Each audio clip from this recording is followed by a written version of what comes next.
Hi, this is Eric from ESR. So who's up first? Eric. I mean, you could have qualified for retro class. You might have been able to. 98. 2000. Years old. Yeah, you could have. Oh, I'm 2 years short. All right, Eric, looks like you're first up. We're going to send you off at 40-30. So you got 1 minute, okay? This first right-hand turn, you're going to be on gravel. When your tires are on gravel, watch out. As soon as you touch dirt, it's full send today, okay? So I'm going that way. You'll follow that. There's tape and markings everywhere, okay? Don't run over any logs. That means don't go there. Follow the race tape, okay? Eric, Swahn, who's excited? Let's race today, all right? Yeah! 20 seconds for Eric. Our first beginner racer taking off. Just over 10 seconds here. All right, Eric, you ready? In 5, 4, 3, 2, 1. Go get him, go get him. Stand in here, stand on those pedals.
Hi, this is ESR.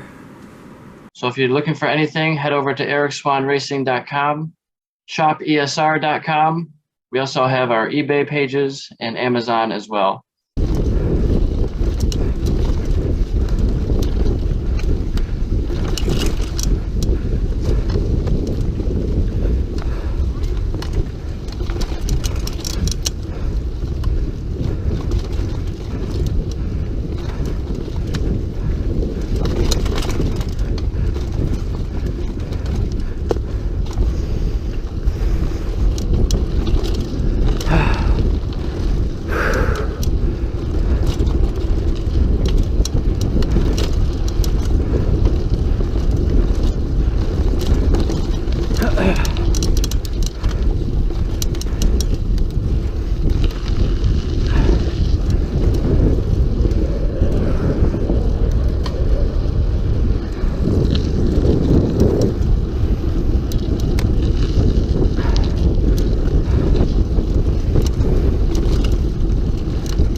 And I got tear-offs this time. We can ride through the score and shoot backwards. You just started your clock. You're racing. We got you. We got you. We caught you. Please don't do that.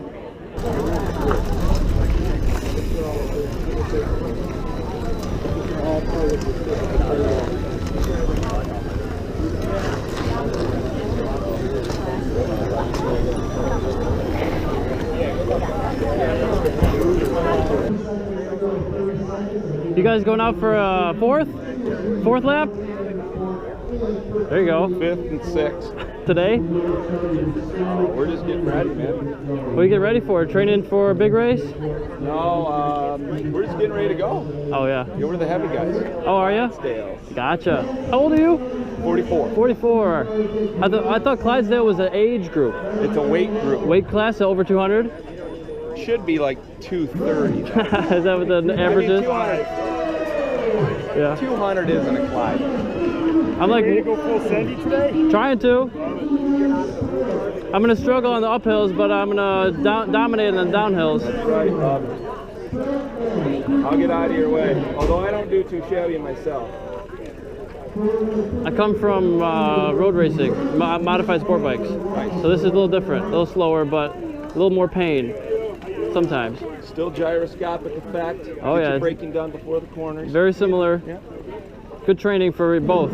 I used to race sport bikes as well. Very good. Is that your bike or we're like giving it? Yeah, it's my bike. Sick. Thank you. That's awesome. It's only 18 years old. Yeah. It's 37 pounds, aluminum bike. Do you do downhill much? Or- Yeah, Have you been to Boyne Highlands? I have. Yeah. It's nice. Yeah. Yeah, it's pretty good. I'm debating going with a friend.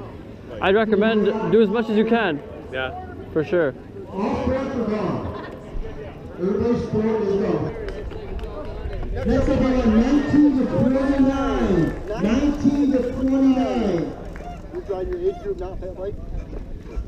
19 to 29 to the starting. Good luck, sir. This is beginner men. Good luck, sir. 19 to 29 to the starting line.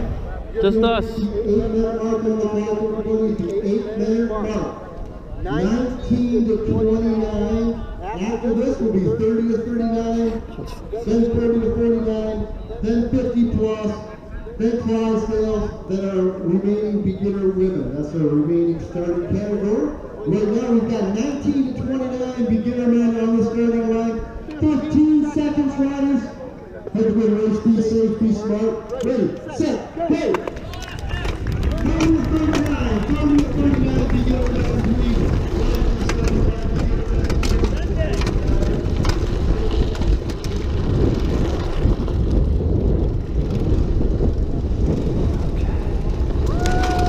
Dude, I've already lost it.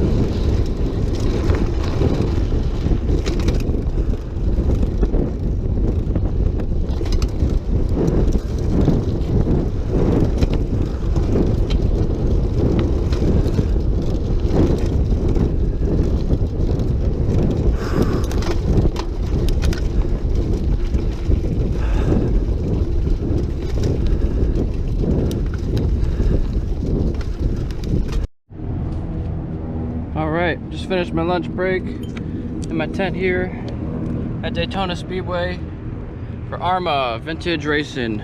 About to head out back to the track here.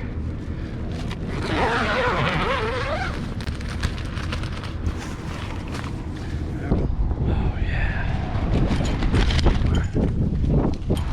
Got my own little power hook up here, kind of by myself. 250, 75 degrees.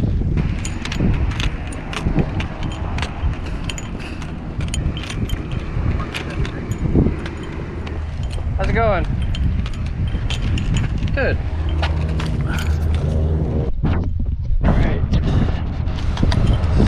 Do a break. But rather be early than late, right? Don't want to be late for course clearance. It's never good. I'm walking right now. These look pretty good though, these cheese fries. Chicken tenders. No? Their cheese kind of makes it more shaky. Yeah, a little soggy maybe. Yeah. Denny's concession. It is definitely locked. We can go in that way though.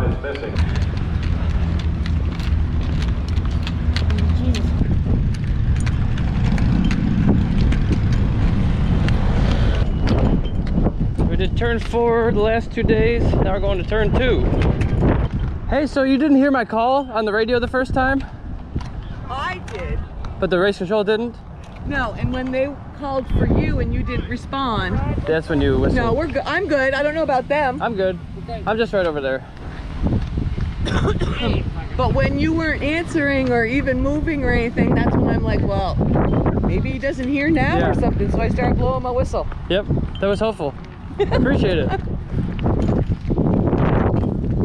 thought I made the first call, sorry. Oh, I've been screwing up clearing bikes and leaders and then that last session, It's hard to know exactly when to throw the red flag because turn 1 is giving me the signal.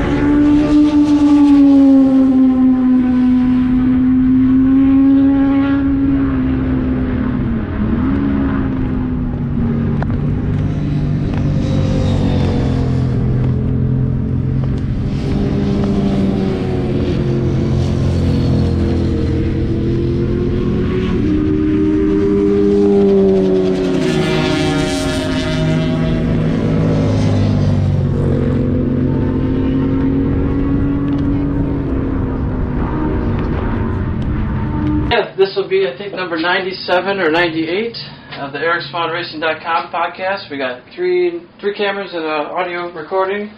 And so I got Mike Cavalli here. And looking to talk to you for an hour or so. Get the timer started. And how are you doing today? Good. Finally some summer weather coming through so I can ride. And you're a motorcycle rider, got the battle helmet, and what motorcycle did you ride over here? I have a 2014 KTM 1290 Super Duke. And how are you liking that bike? It's insane.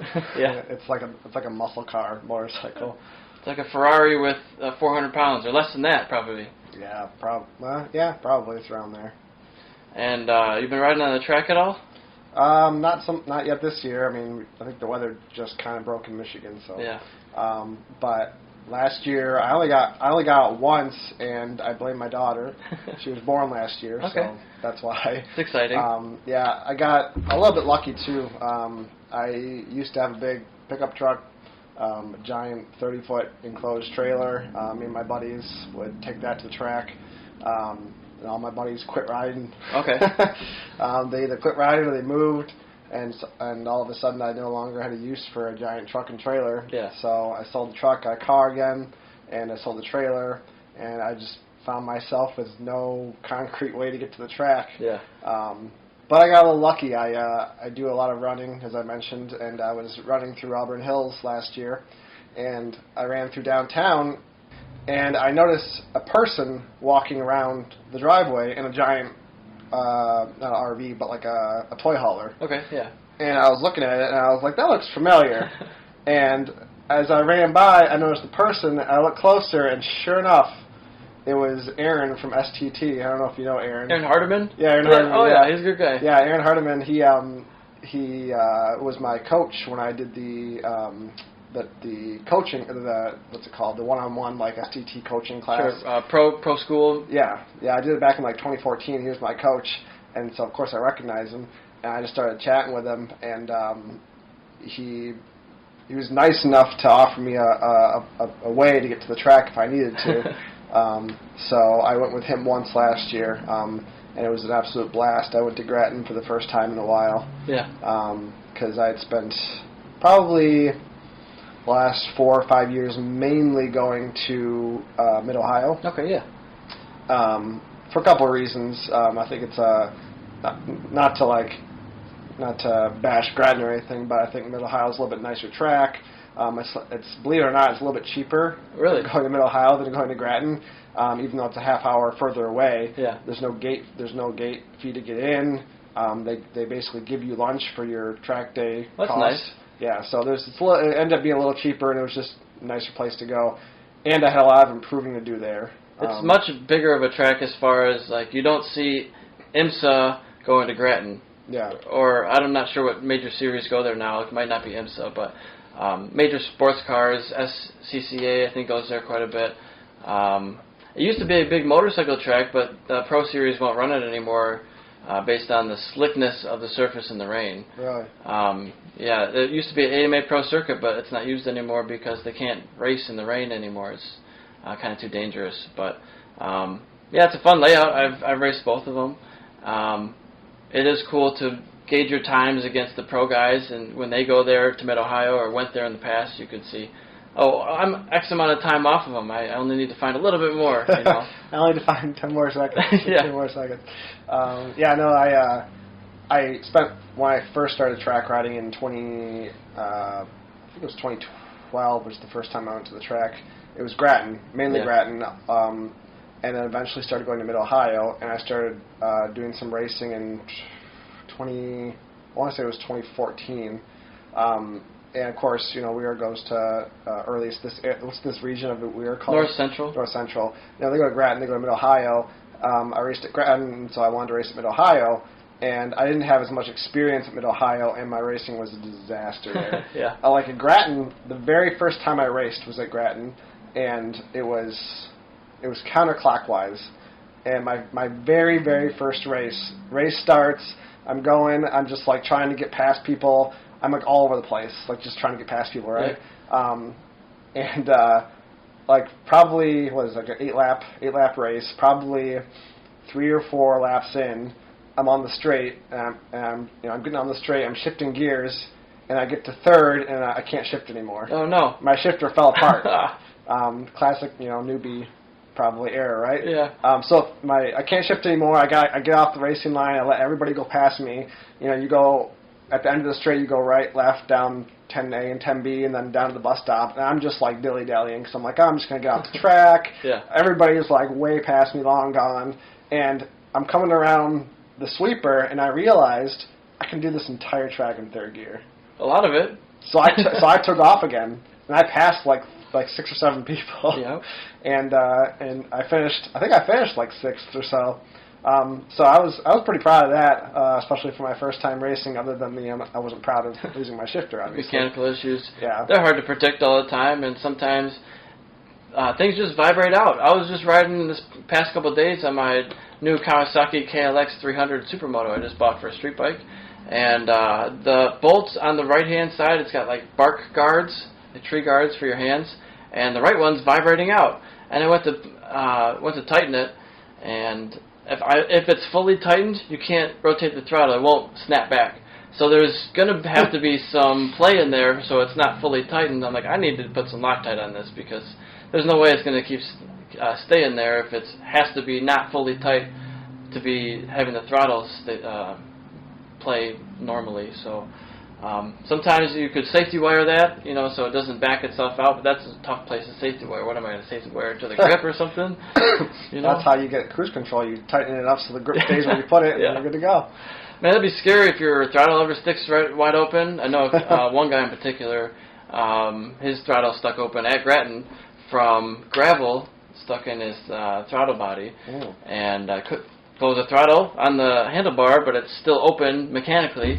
There's a rock stuck in there or something from a previous crash he didn't fully clean out. Oh. And somehow it got lodged in there while he was riding, and goes to roll off, going into the corner, expecting his bike to slow down, and it doesn't. You have very few seconds to react to that. You're going to hit the kill switch, maybe pull in the clutch. That's really all you can do with keeping your hands on the bars. Mm-hmm.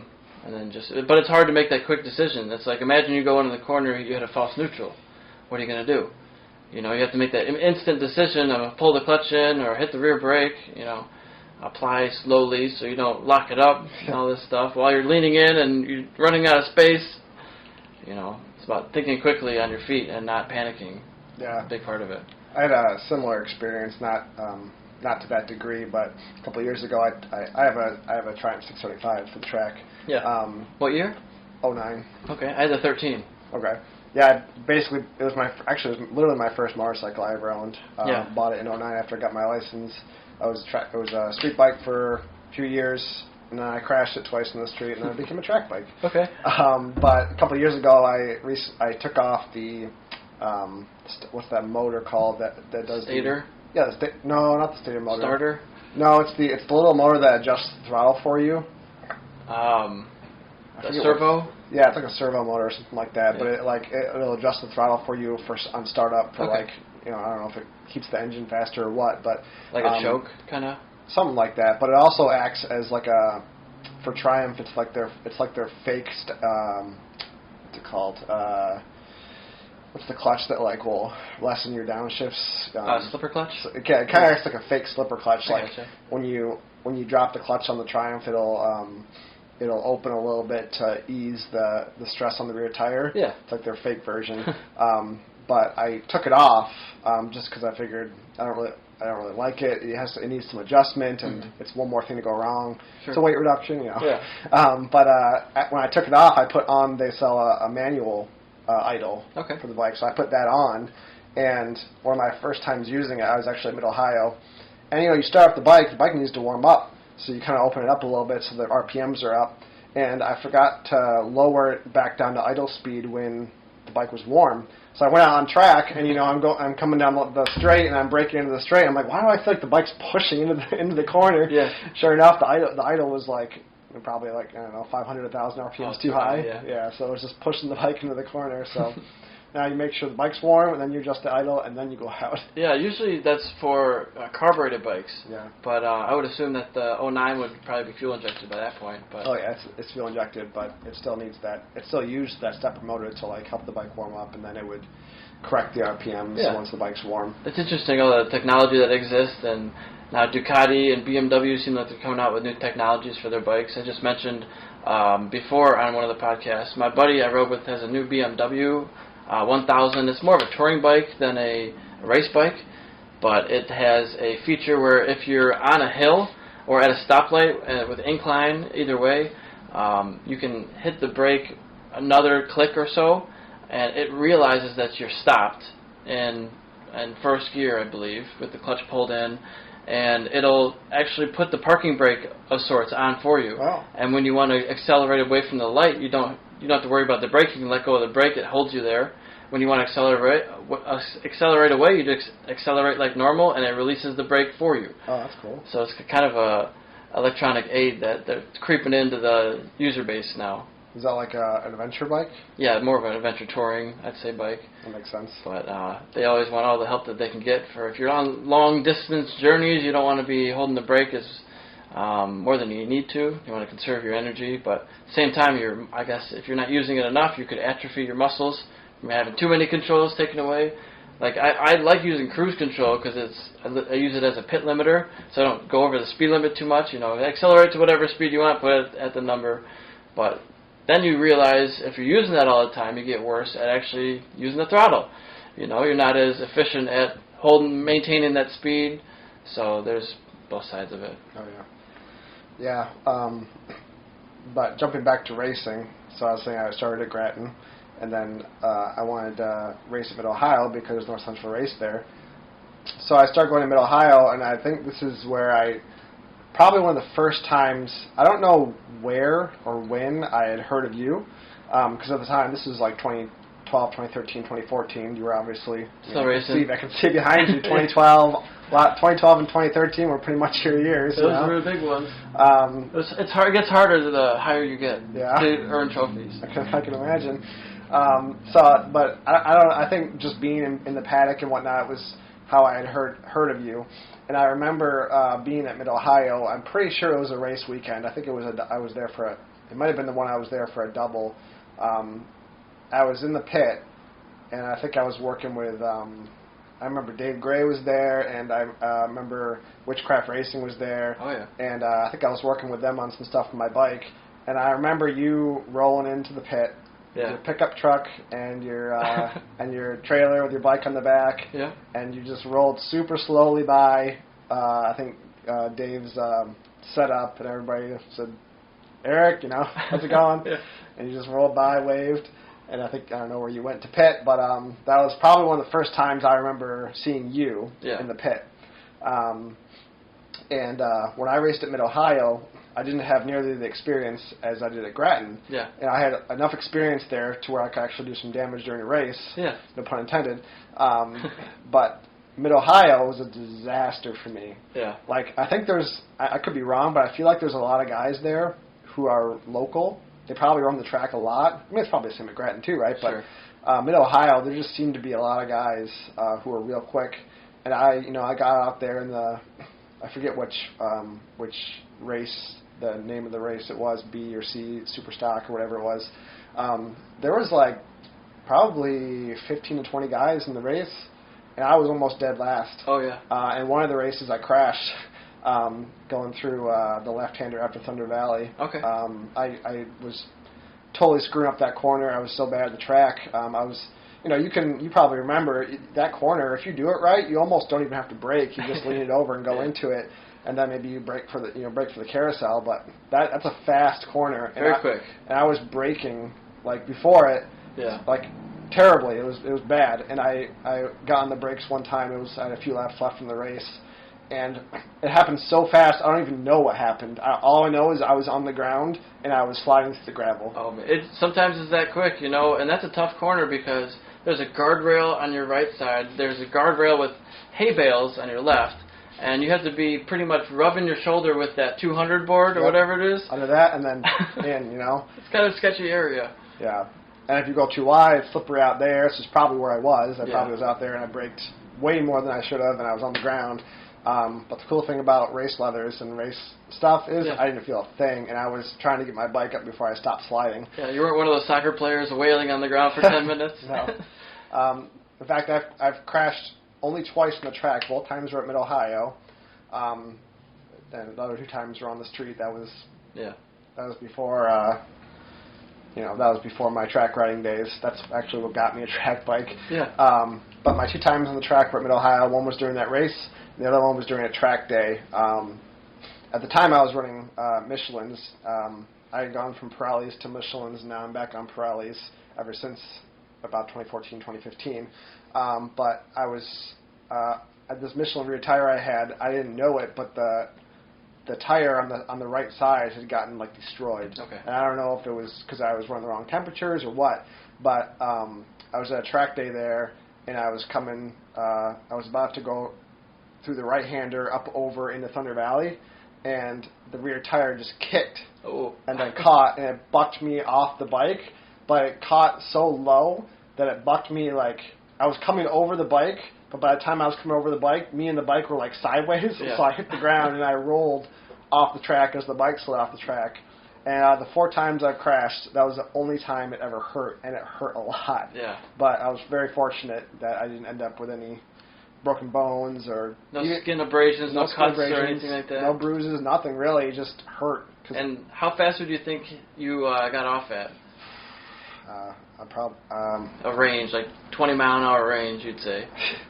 Probably between 40 and 60. It's pretty quick. I wasn't going that quick. I mean, yeah, it's, no one wants to fall off that speed, but I probably go through that corner much quicker now because ever since then I've spent a lot of time in Mid-Ohio and I've gotten significantly faster. Yeah. I've gotten much better at the track, so I'm very curious as to where I'd end up today if I raced there, but I think my racing days are probably behind me, mainly for financial reasons. I mean, I don't know. I'm curious as to your racing career.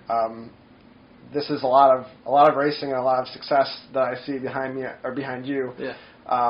What do you think of racing, and would you ever want to go back to racing, or do you want to go back to track riding, or what do you think from like the financial aspect? Is it worth it, or is it not?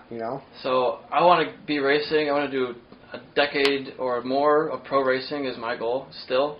I just turned 30. It doesn't deter me. Funding it is the hardest part. But there are guys doing it now getting it funded. So it's possible. Now, to get funded, I believe you either have to have a massive social media audience and or be very good. You have to combine those and give companies what they want to see if you're expecting to do it and get sponsored and do it that way. Like I know some people, like for example, Red Spade fully well admits she is not the fastest person out there. Anna Rigby, maybe know her. She's huge on social media. She's got tons of followers and she's got a lot of eyeballs. She is not out there winning expert races. She's done a few novice races, I think, but she does track days in a big way. And she'll fly out to California, and I think she'll be put on like Ducatis and ride Ducatis all around and document her video footage and her experience and talk about it. And that's one way that you can get support, even if you're not out there winning races. It's not all about the race finishes. It's about how you conduct yourself as an athlete and how you promote different brands. I love racing. I just want to keep doing it as much as possible. I got out of motorcycle road racing in 2015 because I had a really bad crash. It took me out financially. But since then, I've won championships in mountain bike racing and go-kart racing at the local, regional, state level here. But still, it means something to me. And since then, I have a simulator up in my living room, so I do sim racing and trying to get into more esports. And that's a great way to get into racing it for a fairly cheap level. Lately, I just got this new bike, so I've been doing Supermoto track days. I started last year doing that with Great Lakes Supermoto, and I'd highly recommend for anybody who likes racing, whether they're into dirt riding or street riding or track riding already, those aspects of getting into Supermoto. It's so cheap to do a Supermoto track day. It's like $70 for just a single a day event for most of these times. And it's really cool to do a different discipline and still be learning about sliding the tires, being in the dirt, and that's something I'm not used to with jumping the bike also. So it's very it's difficult for me to learn a new discipline like that, but it's very similar in some aspects. Some people have different styles with their foot out, or a neutral style where they're not dragging their knee, or they're fully trying to drag their knee and lean off the bike as much as possible. And different corners a lot for different things, but the thing I like so much about Supermoto is the smiles to dollar ratio is off the charts. For a typical, in your state, maybe 2.5 hours away track day in Michigan, I would be looking at probably at least $1,000 to $1,500. Buying a set of tires with track time, no hotel, no crew, just me driving out there by myself with a canopy, a generator, setting everything up with the tire warmers. It's not super cheap. But Supermoto, there's no tire warmers. I mean, you can run them if you want to, but it's just much more minimal stuff required. I've crashed 3 times doing the Supermoto stuff. Not a single time I broke anything on my body or the bike, so that's cool. You're going slower speeds, so you might think it's less fun, but you're still up to, I think, 50 miles an hour on a tight kart track. Yeah. Like, it's smaller tracks and different tracks, but I'm still having fun, and it's way, way cheaper. So I also never had the progression of, let's start on a small bike and slowly get to a bigger bike. I had the 250s, but I never had anything. I had a 250 street bike, a Ninja 250. I never had dirt bikes. I never had the dirt training, and I think having the dirt training or the Supermoto type stuff would have saved me from some stupid crashes that I could have avoided. And I'm sure many other people have similar issues with, where maybe you pull into the grass and you pull a little too much front brake, and that's just a recipe for a crash. That's how you crash in the grass. So just stuff like that would have saved me some dollars, I think. So I'm curious because Supermoto does look like a lot of fun. On Facebook I'm part of, even though I haven't yet participated in the Great Lakes the mini moto. Yeah. I forget what it's called. Mini moto and Supermoto. Yeah. I've seen a lot of those guys like to do the Supermoto as well. And as far as like a cost perspective, I'm trying to compare it to like a track day at Grattan. Like, obviously you still have to get there. It's probably much closer. I mean, where's the closest track to like here? There's one in Auto City Speedway in Clio, Michigan, just north of Flint. It's like maybe an hour and a half. Okay, so it's not too bad. Pretty close. You're going home every night. You're not staying out there. Yeah. I mean, I guess you could camp. I don't think anybody does, but I'm sure it'd be possible. Most racetracks allow camping. Yeah. But there's no hot dog stand or anything. You're just going to be on your own. Yeah. But as far as like the track time, like that's all you're paying for is like $70 for the track time, and that's it. So that's why I'm trying to figure out the difference in costs between doing like a Grattan track day or doing like a Supermoto track day. Obviously, there's a pretty big difference in like the actual track day cost that you're paying, whatever organization is running it. Yeah. What other costs are different? There's no gate fee. You use very little gas. You're not going that fast. I mean, maybe a tank or two. And then I don't buy tires because you're not ripping up your tires. At least I'm not at this point. I still have my original tires on that bike, which kind of make me nervous because I was asking my buddy Jeff. You might know Jeff O'Berry. Yeah, we were tell you a story about him, but go ahead. Yeah, we were at the track. I was at the first track day with this bike a couple of weeks ago in Jackson, Michigan. Jackson Speedway over there. That's about same distance, hour and a half or so. And he's like, "What kind of tires you had over there?" I'm like, "I don't know. Let's go over there and look." And so I'm like, "I think the model's Roadwinner." No, I guess that's the brand. The brand is Roadwinner. I've never heard of these tires before. So it doesn't instill full amount of confidence in me when I'm going through the corners.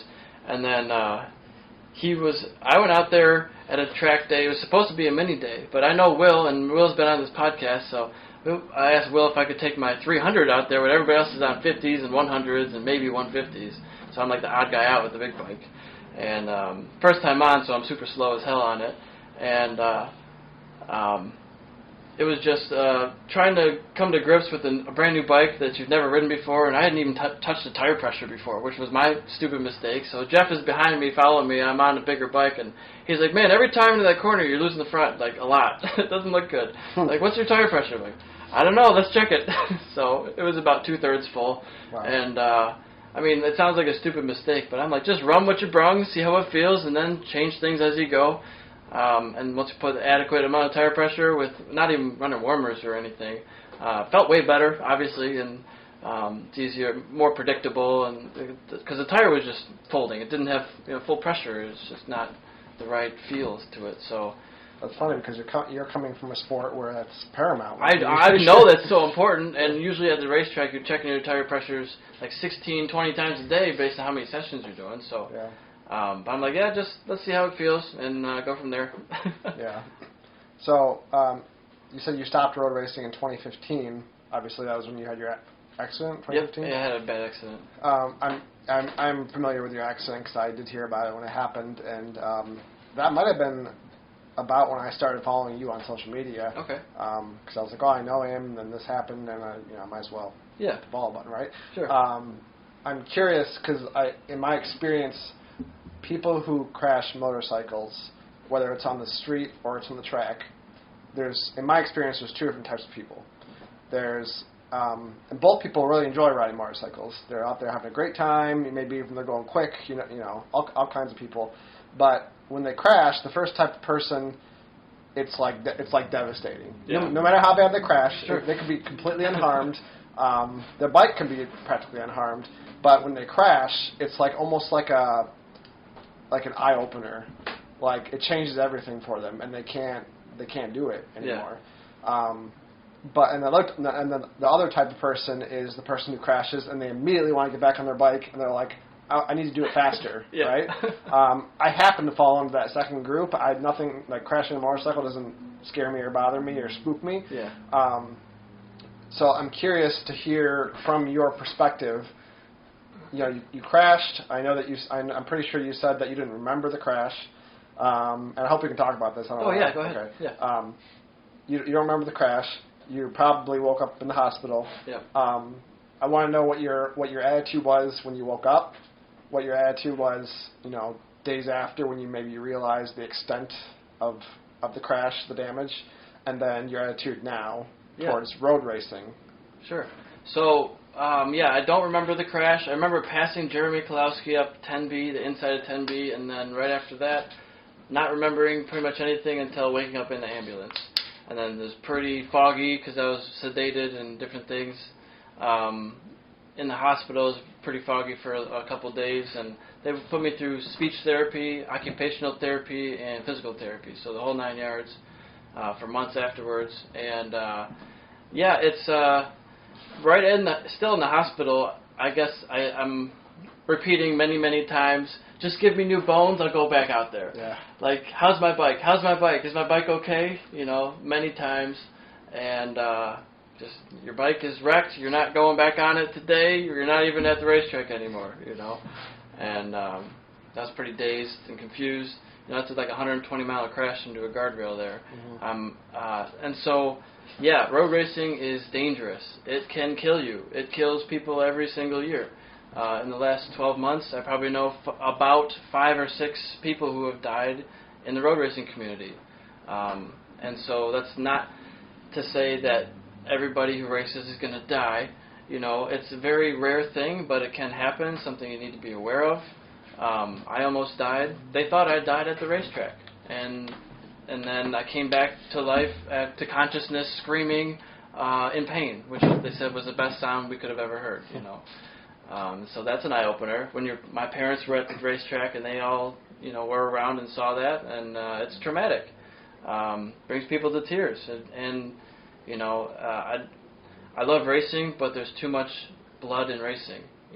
Racing is in my blood and all that stuff, but I wish it was safer. It is not ever going to be perfect. It doesn't make me want to stop racing. Even gone through 7 broken bones and concussions and all this dislocation of bones and thumbs and shoulders. It sucks, but it's part of the sport. And that's what makes it a little bit so elusive, is that it's such a hard thing to do perfectly. You're never going to be perfect. You're always going to make mistakes. Just about minimizing those mistakes and trying to be the best you can. And there's never a finishing point of, I've learned enough. I've learned all there is to know. You can't ever say that. Yeah. It's just something that I could never be a professional hockey player. I love hockey. I love soccer. I could never be a professional soccer player. Racing, I think, is something that kind of levels the playing field as far as you don't need to be a triathlete to compete. You know, you have to have a basic level of fitness and be strong and able, but I think a lot of it is in your head. A lot of being able to push that breaking point another 100 feet or whatever that issue is something that at some level can't be taught. It has to be inside of you. It has to be something that you want really bad to go past your points of fear, and it's a lot of counterintuitive things that you wouldn't think. This is how you make the bike do this, you know, and it's ballsy. And I'd like doing dangerous things well. One of the jobs I'd like to maybe get into is parachute packing or skydive coaching, or being an instructor for that, because I have this thing where I believe that I can do difficult things and dangerous things at a high level well without being stupid or risky. Even going through something like that, I made a mistake. I made a mistake that many people do, is I crashed, but if you crash in certain sections, it has dire consequences. Yeah. That's the only time I've ended up in a hospital like that of 15 crashes. Yeah. So most of the time, you walk away pissed, and you're like, I got to go back to my bike and fix my foot peg, a handlebar maybe, a grip, throttle cable. Yeah. Usually that's about it. Some body work here and there. But sometimes it can go real wrong, and it's a yard sale, and you got parts everywhere, and it takes you out financially for a season, and you got a massive medical bill, and hopefully you have good insurance. So I love racing after saying all that, and I just want to be a pro and do it full time, and I think I could do it at a high level with karts and sports cars, open wheel possibly, it would be awesome, and motorcycles as well. Right now I'm pretty slow at the supermoto stuff because I'm getting used to that, but road racing is where my heart is for any vehicle, is just road racing. I just took a picture. There was some penny farthings on the road the other day. You know what those are? In the late 1800s, they had those massive front tires as a bicycle, and then they have a really small rear tire. Yeah. You have to get on like a stool to get on them. And I was just down at the Miami Formula One event working that as a track marshal, and they had 2 penny farthing guys just riding around at the end of the day. I was like, that's awesome. We should get some motorized penny farthings and start racing those. That'd be crazy. They're already up like 6 feet off the ground. But yeah, so that's kind of my perspective on racing and the crashes, and I just want to be involved in the sport as much as I can and keep doing it. And now I have my own business that I'm selling products and help. The whole goal is to help fund my racing program and make a job for myself as well, and support myself and my family. But really to find a way to make money so I can go racing.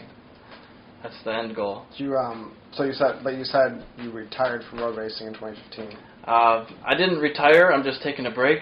Financially, I couldn't afford to.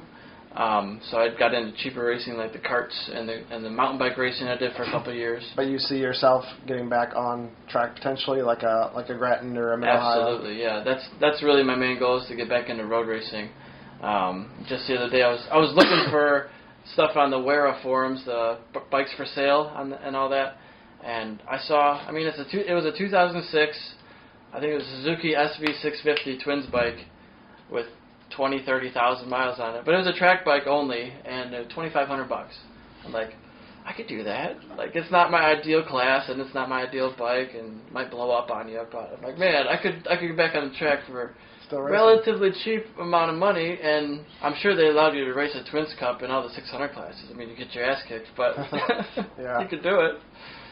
Have you thought about what it's going to be like when you actually get back on track for the first time? Well, I've been on track. Like, I've been racing still. Yeah, but I'm different talking about vehicles, like, you know. Like, because, yeah, you've done different things, but, like, you haven't been back on track on a sport bike. Well, I have done a couple track days. I did one in 2018 on my Triumph before I sold it. But that was like a half-assed thing because I just fixed it, and I'm just trying to sell it, so I'm not trying to push really hard and crash it again, you know. Yeah. So I was going pretty darn slow that weekend, and that was the first time back on the bike on a track day at the same track I crashed at, doing the same direction. Yeah. Looking at my, you know, crash point every time I go by, like, stop looking at it, look at the racing line. Yeah. You know, like, that's in your head a little bit.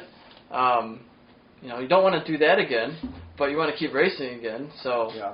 like, for a long time, I'd always said I was a great crasher, and I'd still say that I'm a great crasher because I had, you know, 15 crashes and only one time I broke something.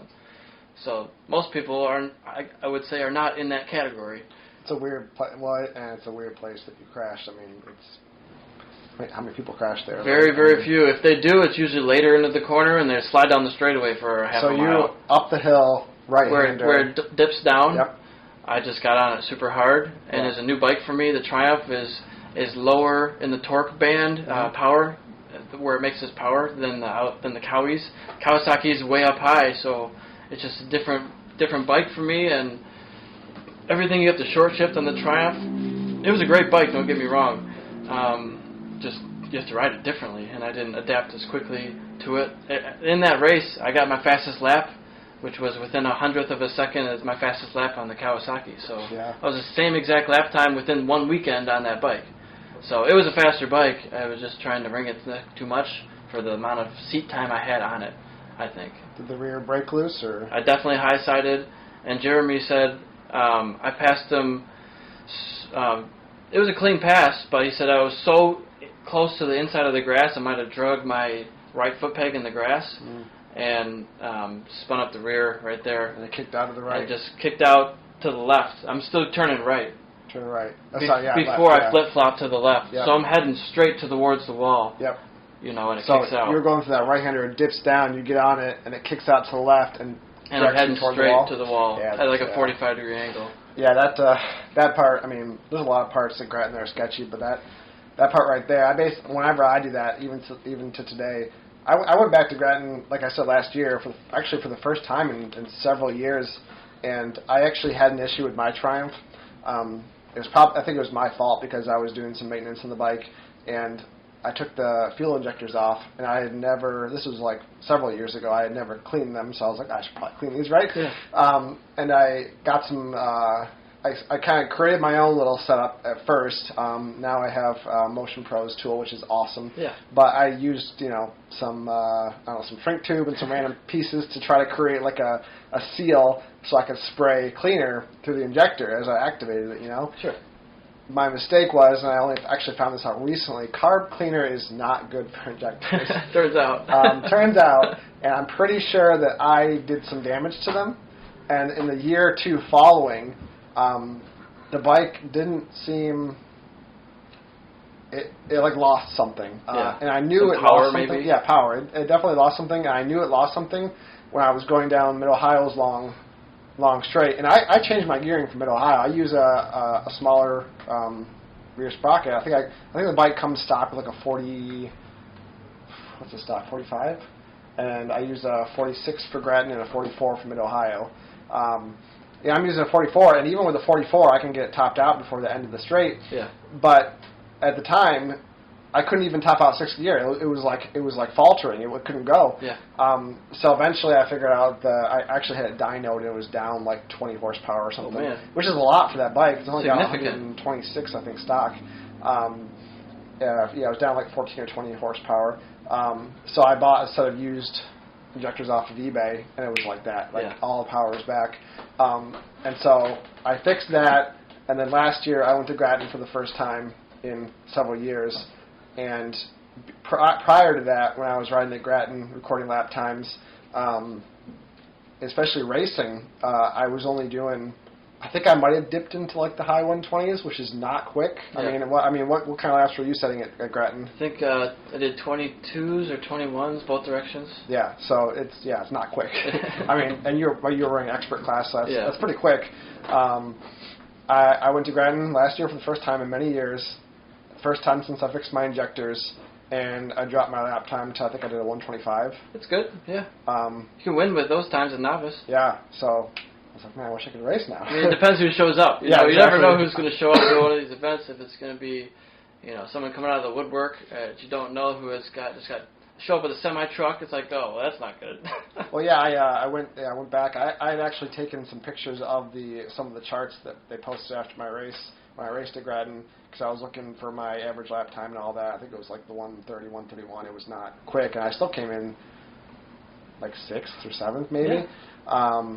And I was looking at some of the faster guys' times, and they were doing like mid to high 120s. Sure. So yeah, I was like, that's not bad. I mean, not being here for this long and just going out and doing this.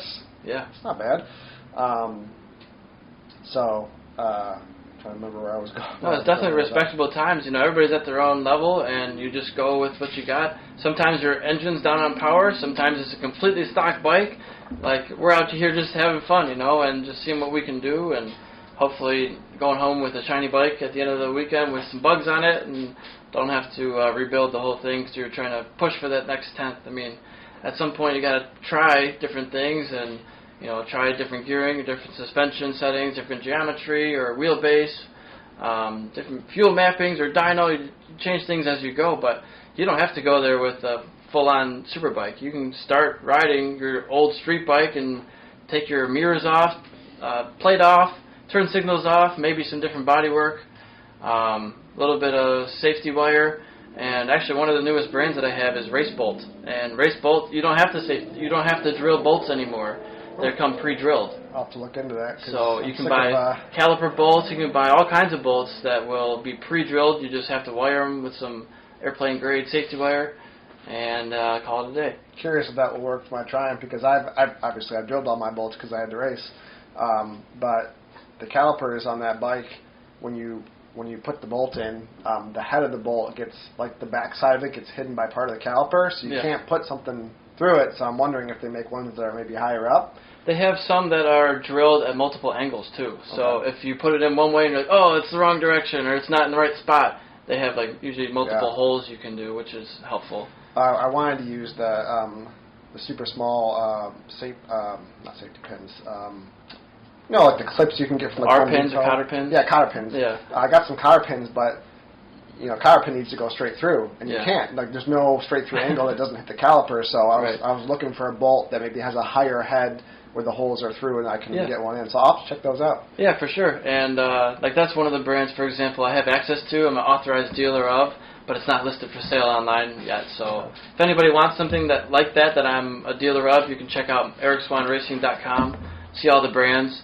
You can always send me an email to Eric at ericswanracing.com, and I can help you out directly, get you shipping prices and retail price and all that kind of stuff. So yeah, it's been a journey trying to sell all this stuff. My number one brand, like I mentioned before, is M4 Performance Exhaust Systems, and they're out of Texas, all U.S. homemade, made here in America. And what people don't realize is we don't stock anything. Everything that comes from M4, and even everything M4 sells, is made to order. So your item is made for you, which is unique. But it also comes with some problems, because that means there's a 2 to 3 week handling time. Mm-hmm. So it does say that on most of the listings, or I think all the listings, what the exact handling time is. But sometimes people don't read that, and they just want to their tracking number immediately after they purchase it, so that's sometimes a little troubling, or something you just got to deal with, answering questions. It's worth it, though. Yeah, oh it's yeah. Worth it. It's good exhaust. I mean, if I didn't already have exhaust on both my bikes, I'd consider one. For sure. And also I have 3 other exhaust brands that kind of compete with each other. One of them is Carbon car exhaust, so I have car and truck exhaust as well. They don't make it for the Colorado, though, so I'd have to get something modified, or a different truck. Akrapovic or Akrapovic Slovenian exhaust, and then Spark Italian exhaust. So those are all great brands. I've used a Krapovic before on my ZX6R. I think I have it on my Triumph too. I think it was the only full one they made. Was it? I can't remember. It's a big brand. I mean, they make car exhaust too. So maybe one day I'd like to sell their car exhaust. That'd be kind of cool. I think it's a whole new distribution company though for the car segment. So it's just going down a rabbit hole trying to figure out how to sell this stuff and who's going to accept me as a vendor and all that. But yeah, back to Grattan. Grattan is a weird track, but it's cool because I did get to go there. Is where I started doing track days at Grattan. Yeah, my first one too. Yeah, and the reason that I even started doing track days in the first place was all thanks to our friend Jeff O'Barry. Oh yeah, Jeff Sprinkles they call him. Yeah, somebody asked me this the other day. Somebody asked me where I met Jeff. Is it Sport Bike Track Gear? Maybe you're buying parts. I don't. Because we worked together. I worked there both of us worked there for about 2 years. I remember that. I don't think for some reason I want to say it was at a motorcycle event, maybe a bike night or something. Royal Oak or something. It might have been a Royal, because after I crashed my Triumph on the road twice in 2012 in the same week. We can talk about that later if you want, but I'm very particular with the things that I buy, like motorcycles. All the motorcycles I bought are the ones that I wanted. Like that's the exact one. That's the one, right? And it takes me a while. I look around, and when I find the one I want, that's the one I want. Yeah. And that's how I've chosen pretty much all my bikes. That's how I chose my first bike, the Triumph. And after the Triumph became my track bike, for some reason, I really, really, really wanted that brand new 2012 Panigale. Yeah. So that's what I got. I got the Panigale. Ducati? Yeah. Ducati Red? Yep, the first Panigale. I got it. And I think I showed up to a bike night, and Jeff was talking to me about the Ducati. I think that's what it was. Yeah. And so we got to talking, and I think track days came up, and he straight up told me, he's like, "Oh, I'll come get your bike." Cool. He literally showed up at my house and loaded my bike into the back of a pickup and said, "See you at Grattan." Yeah, no problem. He's such a good dude. Yeah. I've known him for probably 10 years now, and great guy. I mean, a lot of the track guys are like that. They'll help you out. They'll transport your bike if you don't have a way to get it there, or leathers, or yourself. I did that once. I went with my first track day was at Grattan. I did one day clockwise, the next day counterclockwise. And I thought every track was going to be like that. I didn't realize that that's unique to Grattan. But then the very next one I did was at Grattan as well. And I had just happened to pit across the first time from some random people, and I just started a conversation. We exchanged numbers. They live probably 20 minutes from my house, so we became friends, and still friends with them today. And actually, one of them was Al, one of the first guys who was on this podcast. And what's his name? Al Zahui. Okay. And now, the very next event, I happened to go with them. I had a trailer, but they're like, "Yeah, just come with us. You'll save on gas, and you can sleep in the trailer. You don't have to get a hotel or bring your tent." So I did that and made a new friendship, and that's how it starts. It's just sometimes you need help, and sometimes you need to ask for help. Like if you didn't ask, you probably would have never been in that situation to even know that there's an opportunity for someone to help you. Yeah.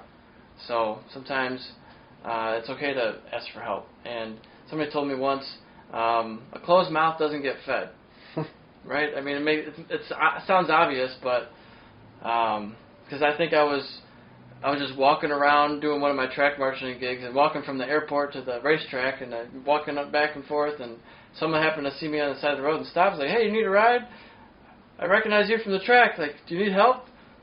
"Yes, I would, thank you," and I didn't want to say anything. I didn't want to ask for help. I got the whole day. I didn't really need a ride, but yeah, it would have been nice to get a ride for 5 miles, instead of having to walk for an hour and a half, 2 hours or whatever. So yeah, I try to remember when somebody offers me help that I usually try to accept their help, because if I ever offer somebody help, I want them to accept it, right? Like, yeah.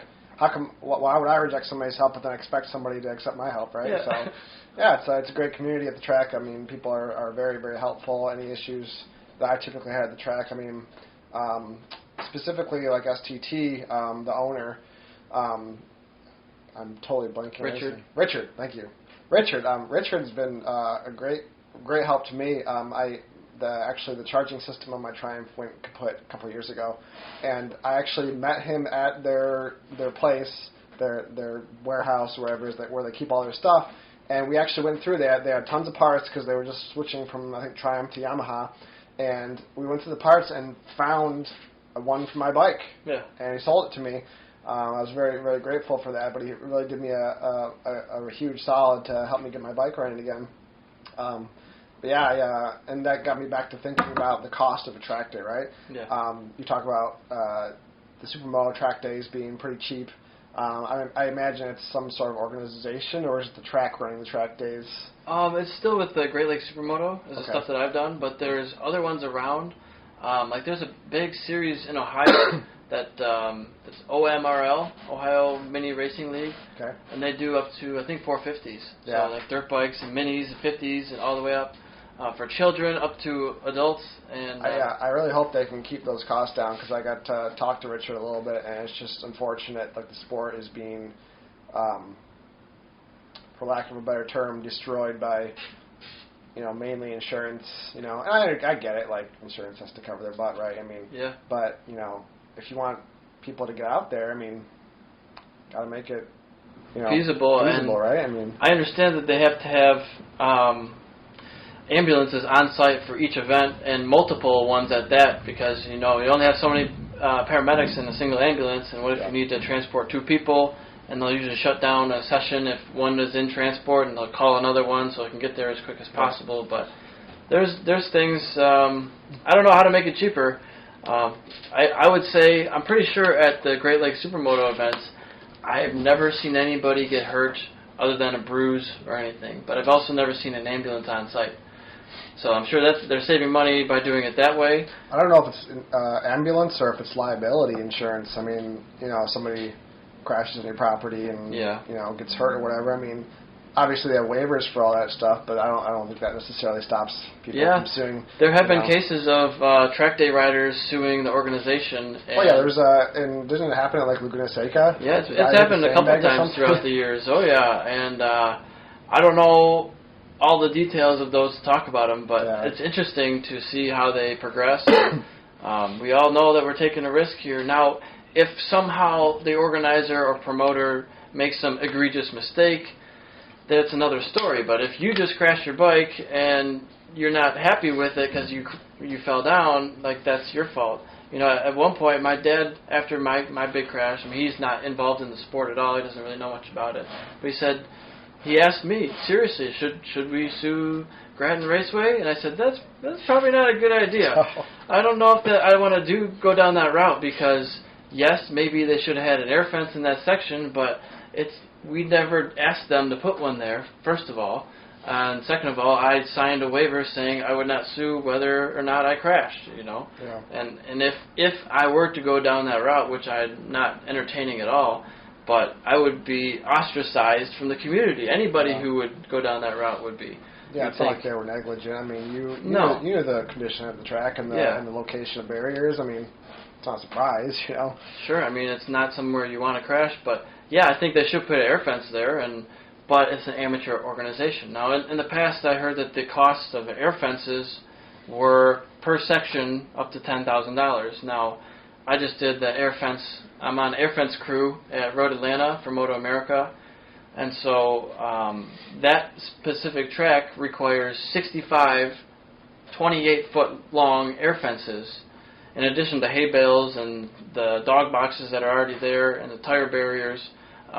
So that's an all-day event. And I heard the new number for the air fences, if you want to purchase one, it's like about $5,000. So they've come down a little bit, but they're still not super cheap for any organization to buy.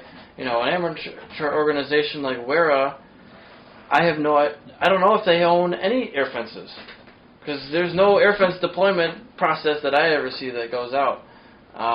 So it's just who's going to pay for it. The costs of entry are already so high that the racers don't want to incur more fees. I think it's a shame that there is not an amateur televised series. Many other sports have televised series. Bag toss is on ESPN. Why the hell can't we get Wera on ESPN or another channel, the Wera channel, whatever? I mean, this is free. It's free to stream. You just need a couple cameras in the corner doing this, going back and forth and tracking a bike. And, you know, I'm sure like some of the flagging events are volunteer only for the bigger events. But I'm sure if you're trying to get a video package started, you get some volunteers who want to push this forward, you know, and then as it gains momentum and sponsors and audience, you can start paying people and get it off the ground. But I would love to see a CCS or ARMA vintage bikes or Wera or any of these series. Moto Series was a thing for a while, or CRA out in California, you know, or there's another CRA, Central Road Racing, in like Minnesota area. They're not happy about that. There's 2 CRAs now, but you know, you can.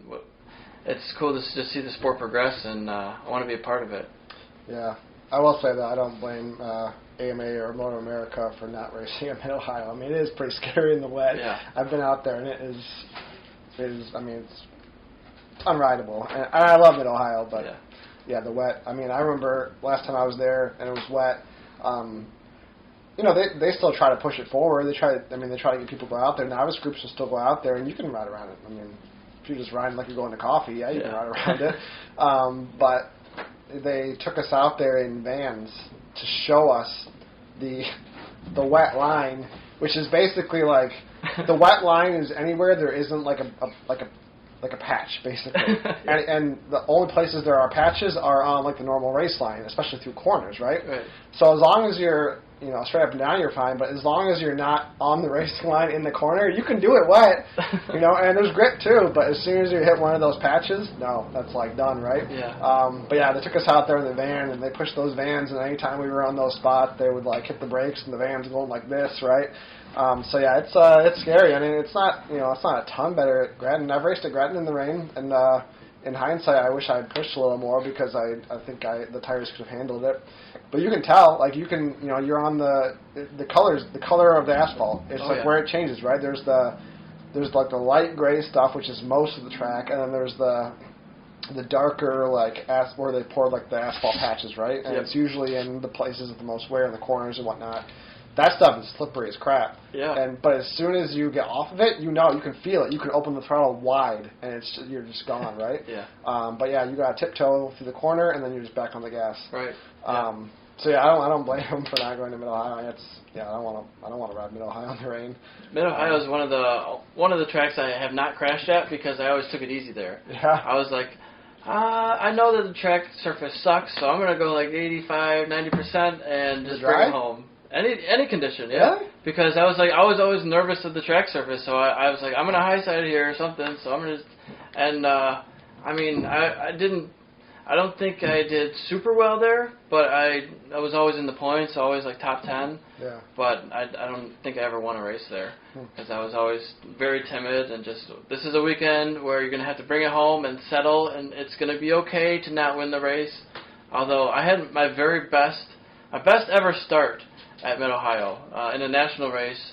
From the third row, I got the whole shot. Wow. And that's only because... you didn't break? Well, yeah, I don't think I broke for the turn, but I went around the outside of everybody. Because sometimes everybody congregates to the middle of the corner, usually at the apex, and it can really get bogged down and backed up there. So I was already, I think, gridded on kind of the pole position in the outside area, but a couple rows back. And so I just like hung it around the outside, and everyone went to the inside, and it was clear for me. There was no bikes in front of me, so I was like, "What just happened? Is a red flag? Like, how did this possibly happen?" And now I'm in the lead of this race where I know I'm never gonna win this race in like my first or second year as an expert in the national class, and now I'm like, there's some super fast guys I know they're going to be coming whizzing by me. So at that point, I'm like, just try to be as perfect as you can and lead as long as you can. And when someone passes you, don't try to fight them for it. Just try to watch what they're doing and stay with them as long as possible. And then first place goes by, I'm like, oh, all right, now. And second place slowly creeps by, like, oh, damn, another one. You know what's going to happen. You just try not to upset them and just stay with them and draft as much. Where did you get past them, Ohio? Everywhere. Everywhere, really? I mean, throughout the race. Because there's definitely some better places to pass, but... I was not... I have videos of me at Mid-Ohio. I was not as fast as I needed to be coming around the carousel, exiting onto the straightaway. I was getting past there a little bit. There's also 2 lines there, depending on if you're in first or if you're in second. You yeah. know, if you're first, you hug that center and make sure no one creeps past you. But if you're not, and there's no one behind you, you can take that wider line and the more optimal line and hopefully catch the person in front of you. Yeah. But yeah, I mean, I remember learning about that. They're like, they're like, what's the line in the carousel? Well, it depends. Right. Are you racing or are you blocking? It depends. Because people can shove themselves in there, and then all of a sudden you're behind them because you can't. There was I got it on film. It's on YouTube right now under the podcast channel. Same thing. It's I went around. I just said I wasn't so good in that corner, but last lap, last corner, I passed this guy around the outside of the carousel, and then now I'm on the inside for the left-hander. So that was a pretty satisfying pass. It's like you just got to get on the outside of him so he can't turn in, and then you got the line because it's a very short run to the line from there. Yep. As long as you stick your wheel so you can see it, and yeah. hit you. You just got to be just enough alongside of them. That's the thing about passing that people don't realize is you don't have to pass them to actually pass somebody. You just have to get alongside of them so they can't turn in or let off the brakes and still be in front of you. Just have to get alongside of them. Don't give them 6 feet. Just get right next to him. Say hi. You don't have to hit him. Give him something to lean on. Yeah. And then take away his line. I mean, give him room to race, but don't let him be in front of you. Just be alongside and then accelerate out of the corner, and that's one way to do it. Yeah, it's a fun track, especially that fast left-hander. Now that I know how to do it, I can't tell you how many people I pass there on the outside because I come flying in there, and people are way on the inside going super slow. Yeah, it's a lot of fun. I have a lot of fun at that track now since I know how to kind of do it. Yeah. So you just had a kid. Yeah. And what's that like? Man, she is, what's today, the 11th? She was born on January 7th last year, so she's just over 16 months. Yeah. She's a blast. I mean, it's crazy. Again, it's one of those things where, we just talked about crashing. I told you there's 2 different types of people. Mm-hmm. I think it's the same thing when you have a kid. There's 2 different types of people. You have the kid and you're like, crap, I can't do anything to, compromise my ability to exist in life, so I'm here for this child. Yeah. And then you have the people who are like, it doesn't really affect. And I think I'm more in the latter category when I'm on, if I'm on track and I'm, pushing triple digits through turn 1 at Mid-Ohio, she's not popping into my head necessarily, but at the same time, it's it definitely changes how you see life, and you don't realize the protective how do I put it? The protective attitude that comes up in you when you have a child and you start to think about all the things that could go wrong, or the fact that they have to now live life and have to deal with the world, right? Yeah, you can't protect them from everything. Exactly, but you want to. You really, really, really want to. That's the struggle because you need to let them learn, but at the same time, it's anything hurts them, they will feel my wrath, basically, right? Yeah. But it's strange, the things that you went through as a kid that you thought were horrible maybe shaped you as a person, but you still don't want your kids to go through that because you don't want them to do that. But it makes you who you are. It shapes your character in a way. Yeah, you don't want them to experience the hardships that you did, so you make it so they don't, but then they don't learn the lessons, right? So it's how do you got to balance? How do you help them learn lessons, but also protect them to a certain degree? Yeah. So all that stuff comes flooding in when you have a kid. It's crazy, and you can't legitimately experience it or know what it's like until you have a kid.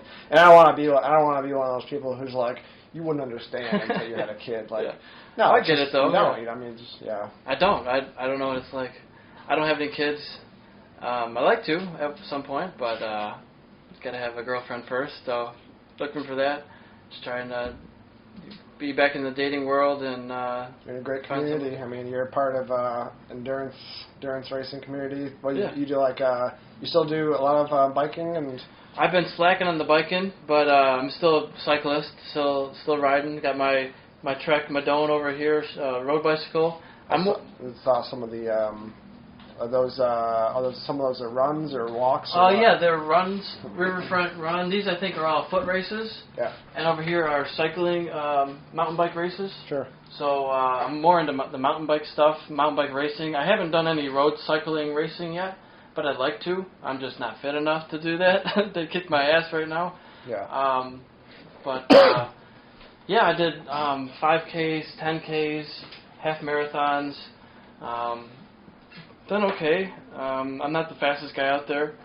I did track like in middle school. So, and like I said, I did about a dozen years of soccer, so I was a pretty fit person. But my brother really is the true athlete of the family. He just finished his, I think, 6th Ironman in Utah at the World Finals for full Ironman. Full Ironmans. I just did a 6th one this year in St. George, and he was already He already signed up for St. George, and Kona restrictions. They're not having the main World Finals in Hawaii, so they moved it to Utah. So he was pre-qualified. So he got to race with the World Championship level people. And I just read an article, saw the headline that said 1 in 5 people who entered did not finish the race. That's an extremely high DNF rate. I think it was in the mid-90s temperature-wise in the frickin' desert. Yeah. You know, and he's done the Whistler event. He did Lake Placid, New York. He did Madison, Wisconsin, and Colorado, and maybe another one in there. And now the Utah one. He said by far this was the most difficult, most grueling event he's ever done. He said he gave it everything he had just to finish the race, not even to be where he wanted. It's a 100-mile bike ride. It's a 120 mile bike ride. I think it start with a 2-mile swim, Okay. and then a 120 bike, and then a 26.2 marathon.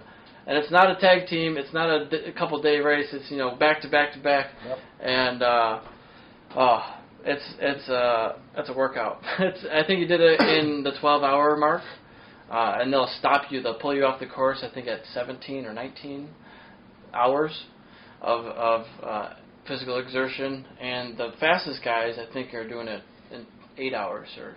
So 4 hours faster than my brother, who's been a veteran of doing this. It's amazing. Yeah, I can't even imagine. I mean, I could never be a triathlete mainly because I can't swim to save my life. I can swim. I just can't swim competitively or quickly. From a performance point of view, I cannot swim to save my life. But yeah, I could probably bike, but I'm a runner, so I could run. I've always wanted to actually do a team triathlon where we have a biker, a runner, a swimmer. Or it would be more of a relay type of thing. Yeah, relay, or whatever that's called. I'm pretty sure they exist. But yeah, I thought that'd always be fun because I would obviously do the running part. But yeah, those people are nuts, man. I don't get it. I mean, I know very little about the pro triathletes, like the actual best athletes. I'm somewhat familiar with Mark Allen, who I don't think he does it anymore, but he was one of the top triathletes in the world for a while. So I'm somewhat familiar with him, and I remember hearing about.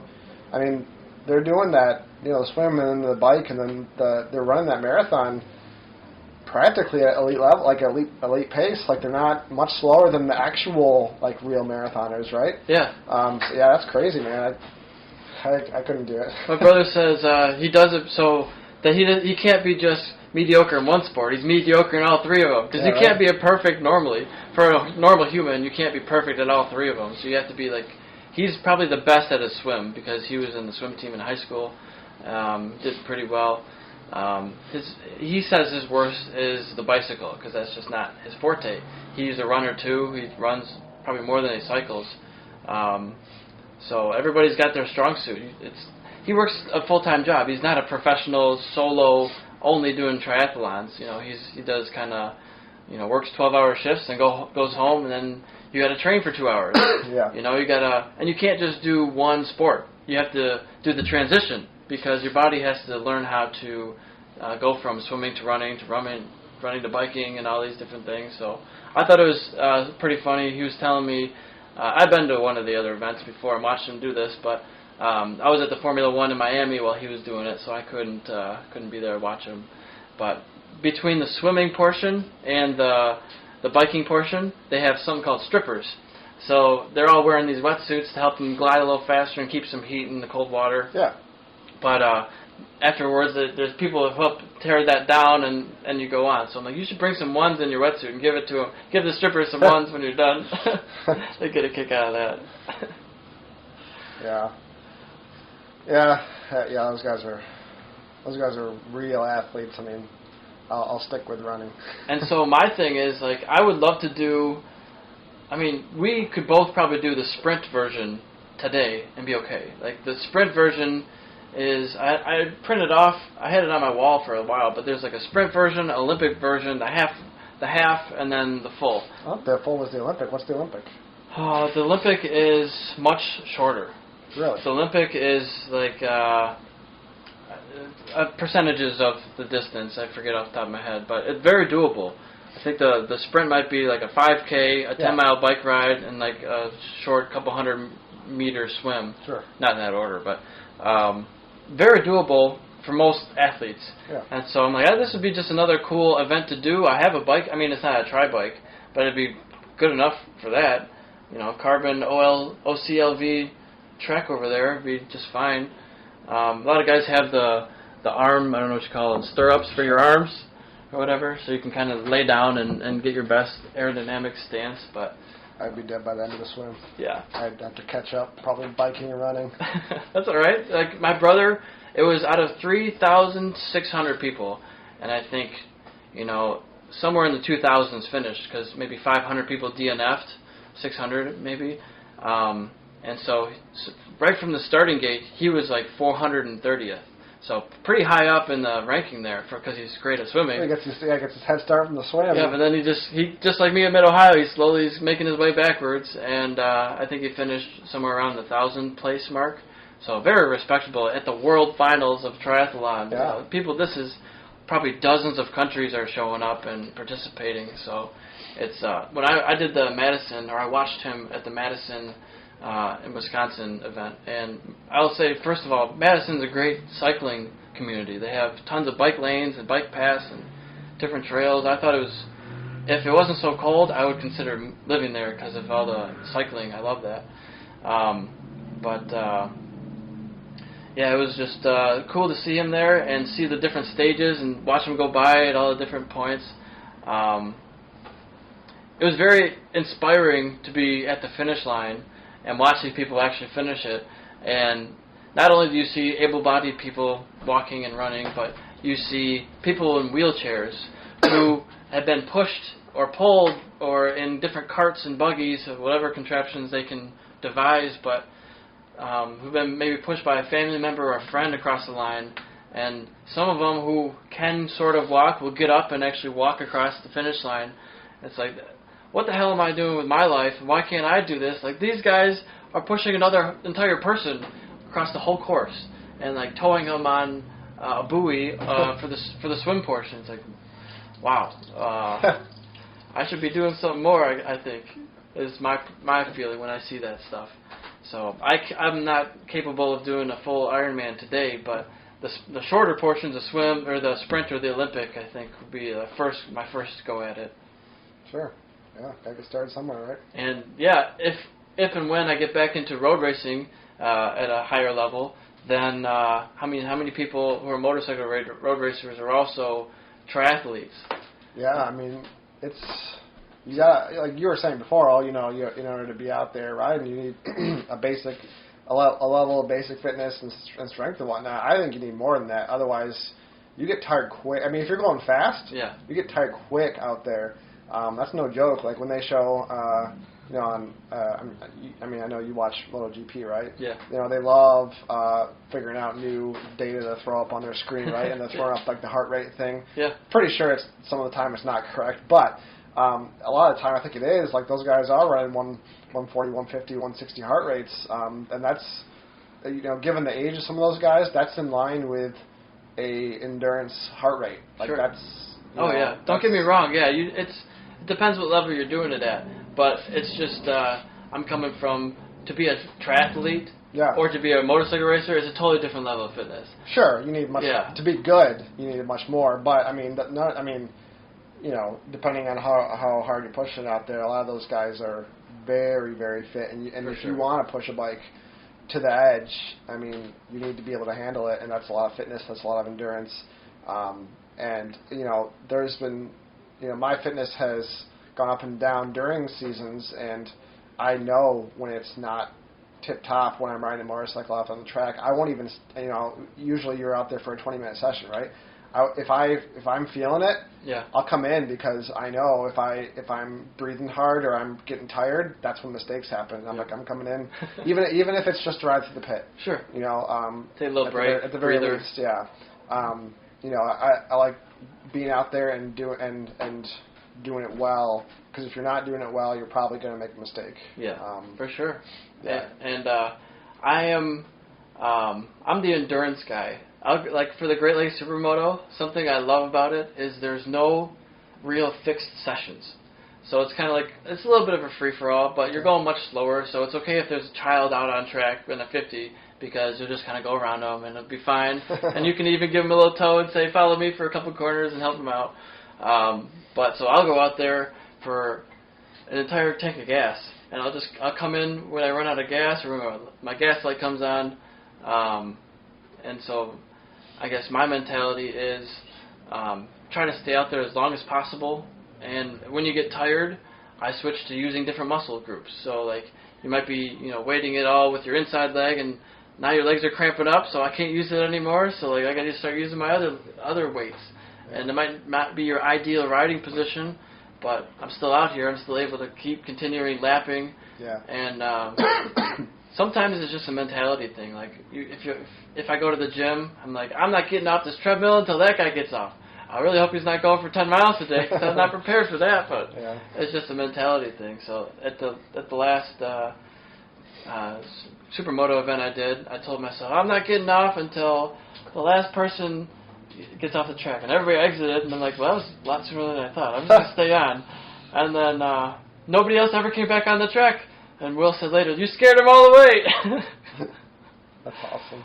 So it feels good to do that sometimes, just to be out there as longer than anybody else can. And you might not be going your 100%, but it's like endurance training. It's like you can't sometimes train for being on a motorcycle. Like you can do all the bicep curls you want, but it's not going to be the on-bike maneuvering of your controls and your body position and moving a bike between your legs.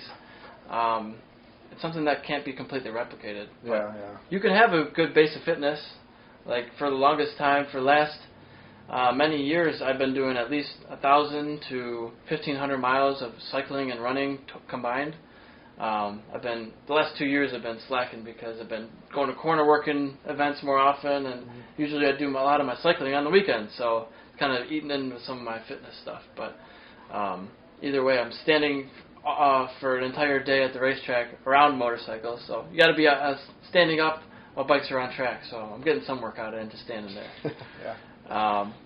But yeah, I just like riding around, and now I got this motorcycle, so I'll probably be cycling less, because I actually went to the park I usually ride my bicycle to yesterday on my motorcycle, and that was pretty cool. I haven't rode around that on a motorcycle in years, so it's fun to feel the wind in your hair, so to speak, with the helmet on and all that. It's nice to ride again after not having a street bike for 10 years. Yeah, I was going to say, do you like that bike? It's nice. It's definitely the slowest motorcycle I've ever owned. Yeah. It doesn't have a windscreen. It's a dirt bike with slick tires on it, you know. Yeah. It's different. I was already riding with my buddy who has got that BMW I mentioned, and he's got a 1,000cc motorcycle that's more than 3 times the size of mine. Yeah. So it's like, man, I can barely keep up with you. Do you, when you ride on the street, do you kind of just tool around, or do you find yourself ever really getting spirited when you're riding? I mean, Yeah, how do you approach riding on the street after not riding for so long? Well, I don't know if you know the reason I stopped riding in the street was because I got arrested for speeding. Oh, yeah? I didn't get my license taken away or anything. It was reckless at the time. Got it knocked down to careless. Just On a motorcycle? A motorcycle, yeah. It was like 147 into 70. So after that, I decided I didn't want to ride on the street anymore. So that's how I got into track days. So I bought a small bike on purpose, so I wouldn't be doing 150 on the street. Although I found out it does about 97 downhill in a full tuck. So yeah, I bought. So I told you, and after the Triumph became a track bike, I bought the Panigale. I had the Panigale for less than 2 years. I kind of wanted to take it to the track, but I kind of didn't, because I know that when you go to the track, there's always the chance that it gets thrown down the track. Oh yeah. And that was an expensive motorcycle. So I was just riding around the street, and yeah, I mean, I don't know if it's because it's a red bike or just because I made dumb decisions, but I got pulled over 3 times on it. Yeah. Three? It's a cop magnet. And not just that, I mean, it was a few times that I got pulled over were my mistake, and they're interesting stories. 2 of the times I actually got tickets, and the one time I didn't, which is kind of the most interesting one. I was coming through, 59, like 59 goes and it hits Pontiac, and it becomes Hall Road. No, the Hall Road's here. It becomes, maybe it's still 59. Anyway, it goes through Pontiac, so you kind of got to do some things to get through Pontiac. When you're coming this way, and you come through Pontiac, it kind of turns into a highway, and then it merges with 59 and goes from like 45 or so to 70 around where Opdyke Road is. Yep. But when you exit Pontiac, it basically turns into a highway, but it's still 45 technically or something like that. 55 maybe. Yeah, maybe 55. But everybody's like going right up to 70, right? And it's like nighttime, and I'm coming back that way, and it kind of curves right and then curves left, and then there's the exit for Opdyke, and it goes to 70. And so I'm going through those curves, and I don't know how fast I'm going. Yeah. I'm probably going over 55 for sure. But I go through that right and left, and I'm getting ready to get off, and I just glance in my mirror, and I see police lights, like way back there. Yeah. And could I have like just hammered it and gone? Probably, but I was like, whatever, I'll pull over, Sure. I didn't think I was really doing anything crazy. I was like, I'll pull over. So I pull over, and this cop, he must have been going so fast to try and catch me. Yeah. He couldn't stop behind me. Oh, no. He went past me and had to stop like way ahead of me. Really? And he was pissed. But he kept asking me, like usually when you get pulled over, a cop will ask you, how fast were you going, right? Yeah. And I legitimately didn't know how fast I was going, so he kept asking me. I was like, I don't know. I was watching the road. Yeah, I was like, I don't know how fast I'm going. And I think that's what got me out of the ticket. Because if I guessed, and I guessed over the speed limit, then now he has his ticket he can Yeah, argue, you never right? admit guilt, right? Yeah, because he didn't actually, I figured out later, he probably didn't actually have a speed on me. He probably didn't record me. He was probably coming the other way, because there's a little, like, thing that you can go through, like, early on. Yeah. He probably saw me going the other way, spun through there, like, I'm going to get this guy, right? And he was pissed. He didn't have anything on me. He took my license and everything, went to his car, eventually came back and handed it back to me, and he left. Yeah. Like, didn't say anything to me, he just left. Well, if he doesn't have a radar on, if he wasn't stopped and had a radar on you, he's got nothing. Yeah. They can't just estimate. Oh, he might have saw you that you were going fast, but they had no actual numbers. Yeah. So he was probably hoping to get it, and he just didn't. But yeah, so that was interesting, and actually that was like the final straw when I was like, all right, I got to get rid of this bike. But before that, I had gotten pulled over. I got pulled over once on Woodward because I was leaving. I was meeting up with a friend down there, and I was going home. And I was at a light, and there was, people love to congregate on Woodward, like with their cars. Oh, yeah. Their muscle cars and their, Route 1, right? What? That's US 1, Route 1, first road built in Michigan, Is I think. it? Yeah. Oh, there you go. Yeah, people love congregating down there and doing all kinds of stuff. There's always police presence on Woodward. And this guy next to me, we were at a light, and he was just revving his engine, and the light turned, and I started to move forward, and I could hear tires screeching, right? And I was like, crap, like this guy could go sideways into me. So I gunned it real quick, and then I got in front of him.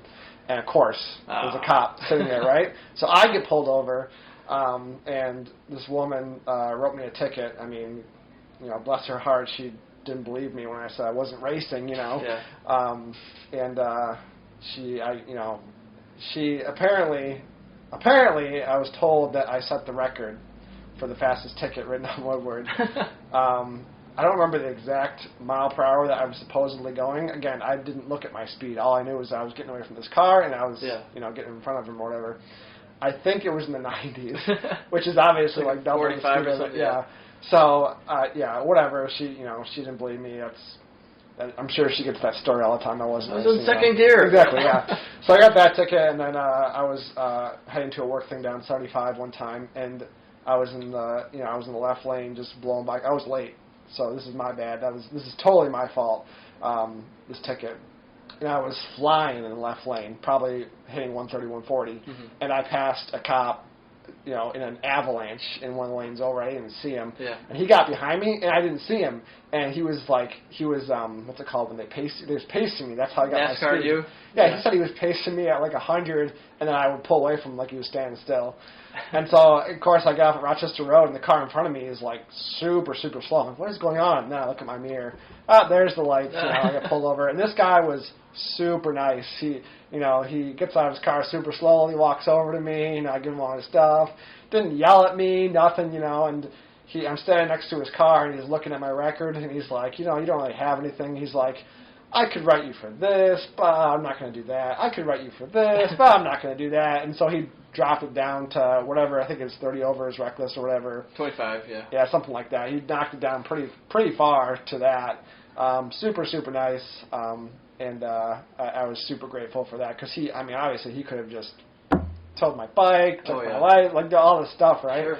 So yeah, after all those incidents, I was like, and that's when I decided I will never ever own a street bike or a sport bike for the road again. Yeah. Because it's just dumb. Like it's made for the track. It's it's not fun. It's a race bike that you're going 40 miles an hour and stopping. Exactly. And that is why some people might think this is dumb, but that's why I bought the KTM. Yeah. Because even though it's a 1,300cc, 200 horsepower monster, it doesn't have a windscreen on it. So going above 80 sucks. It's terrible. Yeah. Accelerates quick, and I could still get in trouble with it technically. But even in terms of like wheelies, like the bike is difficult to do wheelies on because in order to do wheelies, you have to stop, cycle through the menu, hold the button to turn off traction control, and then you're good to go. Oh. It's like you can't just start the bike up and ride around and be like, I'm going to do a wheelie, whatever. You can't just default setting that off or something? You could. I think you have to, KTM makes you buy like an extra dongle you have to plug in, and then it saves your settings after you turn the bike off. But every time since I don't have that, every time you turn the bike back on, it resets to, street mode, full ABS, full traction control. I gotcha, yeah. So I can't just be popping wheelies all over the place. It actually takes effort. So I don't know. And it's still a quick bike, but it keeps me out of trouble to some degree. Yeah. If I ever ran for office, my slogan would be "Make wheelies legal again." Yeah, I wish we could start with lane splitting. To be honest with you, but that'd be cool. I did the other day. This woman stopped at a stoplight and 40 feet before the line, so I just went around her. I'm like, I'm not stopping here. Why would I stop behind this idiot? Yeah. Question for you. Yeah. I was coming home from the airport the other day, and 94 is 55 miles an hour. And so is Southfield, 39 and 94. But nobody does that. It says 55 on the side there, but everybody's going 80 plus, which means everybody on that road is technically reckless driving. Yeah. That's an insult from the state of Michigan. If everybody is doing the speed, isn't it time maybe to change the number? Because everybody's ignoring it, and now, just like in racing, if you put a yellow flag out where there's no incident, they're not going to start following the flags. They're not going to pay attention to the flags anymore. Yeah. So if you make a speed limit that's inconsistent with reality, people aren't going to pay attention to the speed limits anymore. Yeah. It creates more problems than if it was more accurate. I'm sure they have some other reasons, because I know a couple of years ago they redid a bunch of those, what are they called? Or they reevaluate. That's why some of the highways north of here are now 80 or 75, a bunch of them. Yeah, 75 instead of 70. But yeah, I don't know why. Yeah, I mean, people do not drive 55. Yeah. If you drive 55, You're gonna get hit. Everybody's going past you. Yeah. It's rough. 'Cause I you're was on the side. Yeah, it's you gotta stay with the flow of traffic, otherwise you're gonna become roadkill. Yeah. Yeah, but yeah. So I mean, motorcycles. I obviously love motorcycles, and that's one of my two hobbies. My other is running. I've been running since middle school. I've been running. I ran in middle school, high school. I ran for my college. I still run, and that's a big passion of mine. Sometimes people ask me if you had to give up motorcycling and running, which would it be? And I very, very sadly have to say motorcycling. I mean, I would hate to give up motorcycling, but if I had to choose, I mean, running is still my number one passion. So yeah. Well, it's attached to your body. A motorcycle isn't exactly attached to your body yet. Exactly, and it's there's a lot of benefits of being an endurance athlete. So I do encourage you to keep doing all the things you're doing. A lot of benefits, and it's not difficult to be an endurance athlete because an endurance athlete, you know, your performance as an endurance athlete, if you want to be a performance athlete, I mean, some people just like to go, you know, run a marathon casually. That's fine too. But if you're the type of person, and it seems like you are, the type of person who likes to race, like you want to be competitive, right? And you're competitive as a bicyclist, like you said, you won something, right? You won some championships or whatever. As an endurance athlete, your bread and butter is your aerobic system, right? Your cardio. And a lot of people don't realize what it takes to build an aerobic system, a cardio system. It's something I've learned a lot about over the last decade since I graduated college. Because I went through most of my school running career not really knowing what the heck I was doing. And I learned a lot afterwards. And so I learned how easy it is to build an aerobic engine to be a decent endurance athlete. And it's both the easiest and the most difficult thing to do, because it's easy in the sense that literally you just need to run or bike or do whatever sport you're doing easy, like at an easy pace, because that's what builds your aerobic engine. Once you start pushing your pace and you start spilling over into anaerobic, you start to lose the benefits of building your aerobic system, and so it's easy, but it's difficult because people naturally have this inclination that when they go out for a run or whatever, they want to push just that little bit that it makes it feel like they're doing something. Yeah. Or when they finish, they felt like they did something. The problem is if you feel that way, you were going too fast. You're tiring yourself out in the long run, right? Yeah. You're making your freshness go down and your fitness stay stagnant. But the main thing is you're spilling over, like as far as what system your body is using for energy. You're spilling over into anaerobic, and once you start to leave aerobic and go into anaerobic, you quickly lose the benefits of aerobic training. It's a very interesting thing. There's a great book out there written by, I think it's Matt Fitzgerald, called 80-20. Okay. 80-20 running. I think the Pareto principle of running. Maybe, I'm not sure what that is. Well, the 80-20 principle, same kind of concept. And it's this idea that he did all this research and found that most professional endurance athletes, whether they're runners or cross-country skiers or whatever, they spend 80% of their time in that aerobic zone, that below that threshold. And he found that there's this psychological phenomenon that when the average person goes out for a run, they run like if you're looking at that aerobic threshold that you should be staying under, they typically run just above that. And the reason is because it's a psychological thing. You feel like you're getting a workout and you feel like you're doing something right. Sure. But they don't realize that you're actually losing some of the benefits. So if you actually run at a pace or you do your sport at a pace that feels easy, that's conversational, and that when you're done, you feel like you could just do more. You could just go do it again. Yeah. You ran for an hour, you feel like I could just do that again. Yeah. It doesn't feel like you got that workout, but you did. Right. And your body is actively creating more, I can't remember the term, but it's the part that actually transfers oxygen to your muscles. They multiply quickly when you do that consistently. And when you spill over into the anaerobic, you start to lose that benefit. Okay. So this is a lot of what I've learned over the years of just studying specifically training for endurance athletes and what it takes, and just implementing it in my life. I've had like weird up and downs in my training where like I felt like I was training well and then I had a crappy race, or I felt like I was training crappy and I had a great race. And I kind of did a great experiment a couple of years ago where I learned about some of this stuff, and I spent a good 5-6 months only running easy, like easy. And then I did some races. I didn't do any speed work, like not even like strides or sprints or anything. And I ran some really decent times off of just easy work. Yeah. Not that speed work doesn't have a place, but like the majority of your performance comes from that aerobic aspect. And so that taught me a lot. And now I really pay attention during my training to make sure that I'm not going over that when I'm training, to make sure I build that aerobic engine, because if I don't have that, it doesn't matter how much like hard stuff you do. It's like the hard stuff is like weightlifting, you know? Yeah. It's like a little bit of the endurance part, right? Yeah. So that makes sense. Sounds like that's probably the right train of thought. That's what my brother's doing. He does what's he calls heart-based race training. Yep, heart rate-based training, yeah. So he won't go over like X amount of beats per minute. I think it's maybe 120 or 130 on a run. How old is he? He's 33, 34. Okay.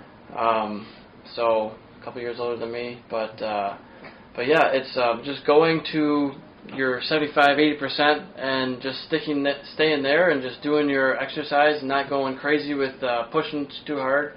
I mean, that's my mentality, is just push, you know, I'm racing, I have to go fast, but not all the time when you're training, you know, you got to take it easy and put the base miles in before you can push hard and go faster. So.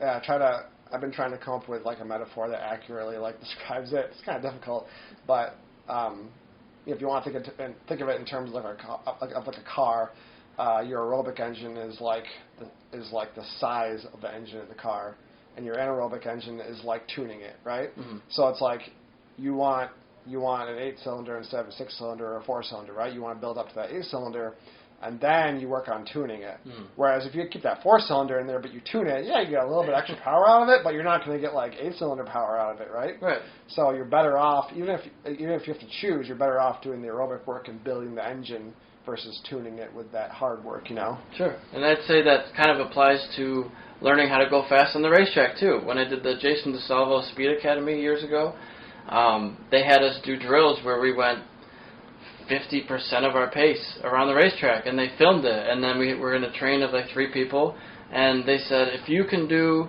this line, this braking points perfectly, hit the apex perfectly for every corner, then you can go to the next speed category. You can bump it up a notch, but you can't go faster until you do this perfectly at 50%. And so that concept, I was like, can we please go faster? Like, this is ridiculous. I've never gone this slow on the racetrack before, even a novice. Like, I thought it was wild. Like, I was kind of looking around for a minute, like, can we pass? Like, I was, you know, and then we realized, okay, I understand the concept now. I understand what the point of the drill is, because if you're going 80%, you're making mistakes. How do you expect to get to 90% with less mistakes? You know, you're going to keep making more mistakes. Yeah. So, it's important for both your fitness and your lap time to do things the right way, slowly, before you can go fast. Where was that, by the way? I did one at Barber, and I did one at Gingerman. You ever find yourself behind Jason DeSalvo on track? Granted, it's probably not very long, but... You know, he was behind me for a little while. Yeah. So, when I did the academy at Barber, their instructors could not follow me. They could not keep up with me. And so Jason himself had to go out and film me because, and they were talking like, I just can't follow him. Well, is he making bad passes? Well, no. Well, what's the issue then? He's just making, I wouldn't expect him to make those passes, and he got away from me. I'm guessing those guys weren't pros, they were just instructors, right? Actually, one of the instructors, I was a novice, as my first year novice racer, and they were expert racers. I don't want to mention who it was, so I don't make it feel bad, but the guys that were following me were expert racers. Well, they were expert amateurs, basically. Yes, I don't know if they had done a pro round yet, but they were pros. But have you ever found yourself behind an actual pro racer on track? I raced with James Rispoli in the same race. He's actually right there. Yeah. How long were you behind him? The whole race. Really? I mean, right there. I didn't get lapped. Okay. But no, I mean like not like behind him, but like like right behind him. Very short amount of time. Okay. Yeah. So I've only raced obviously novice, and I haven't, I've seen like guys like Dave Gray on track and whatnot. Yeah. I don't know if I've raced with Dave Gray many times. Dave Gray. I've raced with Eddie Kraft. Yeah, I've Eddie raced Kraft. with Brian Cavender, and I've seen those guys on track. Like And, I've seen all those guys on track. yeah, and Josh Garrido, he's in Superbike or Stock 1000. I've raced with him, and Tony Blackall, and many of the guys who are racing professionally now, I have raced with or beat. Carl Soltis, he's racing currently in pro. I've raced with him. Banging bars with Carl. Yeah. So I've seen a lot of those guys on track. Maybe not all of them, but a lot of those guys I've been on track with. They've passed me. I've never. I think as far as like pros go, or at least who was a pro at the time that I saw them on track. Yeah. I think Jason DeSalvo, because he was at Grattan one day with yeah. Richard. With I don't know if he was. I don't know why he was spinning laps. If he was, I think it had something to do with tires, but he was there and he was running laps in advance. I think he's the only pro that I've been on track with, like when he was a pro. Yeah. I've never seen anybody ride like that. Isn't it wild? It's unbelievable. Like I can't remember if he passed me in turn 1 or turn 2, but I was pretty much right behind him when he went into turn 3. And turn 3, downhill left-hander, kind of off camber right. The guy was on his knee before you're even at the corner. Oh yeah. Like unbelievable. And then I think he passed me later. I think in the sweeper. The guy was like, he was using the whole track. He was almost all the way through the sweeper. He was on the very outside. I don't know what he did, but I think there's a bump out there. Yeah. He hit this bump. The wheel is up in the air. He drops it, and then he's into the bus stop. Like unreal. Like I've never seen anybody. Like I'm like how. Yeah. It's pretty wild. I did a track day when I was still a novice racer at Barber in the early season testing, where a lot of the Moto America people, or at that time AMA, I think, riders were doing their testing for the season. So there must have been 10, 15 pros out there, and I mean, I was behind Jake Lewis for like a half a corner, at that time. I was like, holy shit, like he's flying past me like I'm standing still.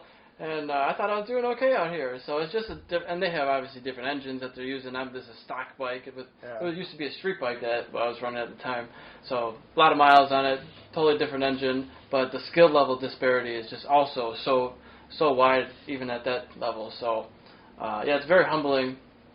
But guys like Cale Jones and Rick Lind and what's his name? I can see his face. But yeah, I've raced with a lot of guys who did some pro rounds or did seasons here and there, and it's cool to see what the difference in skill level is of where you are and where you need to be. I like that they come down and race in pro circuits and amateur circuits as well. It shows you what the real level should be or could be based on your machinery. So it's pretty nice. Yeah. So we're about an hour and 40 minutes. Do you want to keep going or? I should probably get home. Sure, that's no problem. I appreciate you coming over, man. I appreciate having me. It's fun. And get this edited and posted. It'll take me a little bit longer because I have multiple cameras. Sure. But you need me to still send you some pictures? I can't remember if I sent you anything. I don't remember either. I have to check. But if you haven't, please do so, and then I can just put them in there. Sure. So yeah, like I said, I just did one earlier, so I have to edit that one first, get one out there. And then I don't know if I was going to do anything with that 8-minute one, that one that we tried recording with a different guy, and he had a bad connection, so I don't know if I'll just scrap that one completely or post 8 minutes of that. We'll see. Cool. So, yeah, man, thanks for coming over and making some original content. Yeah, thanks for having me. For sure.